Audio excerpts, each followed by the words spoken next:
beste iruzkinen bat. Pues en ese caso damos... Tira, amaitutzat emango dugu jardunaldia eta gustatuko litzaidake berriro hona ekartzea ideia nagusiak.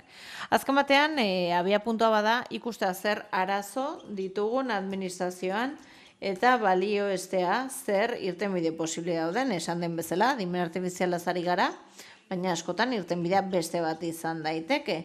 Eta adimen artifiziala baldin bada irtenbidea, orduan kalitatea zaindu beharko dugu, ez? Kalitatezko datuak, eta hitz egin dugu ere aldaketa kudeatzeaz, hitz egin dugu talde multidisciplinarrez, hitz egin dugu parte hartzeaz, hitz egin dugu horre guztiak balioa ematen diola prozesuari, eta esan dugu ere garrantzitsua dela urrats txikiak ematea. Aldaketa txikiekin hasten direla, eta pixkanaka aldaketa lortzen dugula eraldaketa bat, eta lortzen dugula zerbitzu publiko efizienteagoak izatea.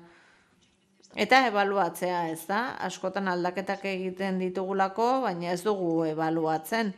Ez dugu egiaztatzen norabidea egokia dela. Eta esan bezala, adimen artifiziala ez da helburu bat, asko entzuten da adimen artifizialari buruz gaur egun, baina bada zerbait lagungarria.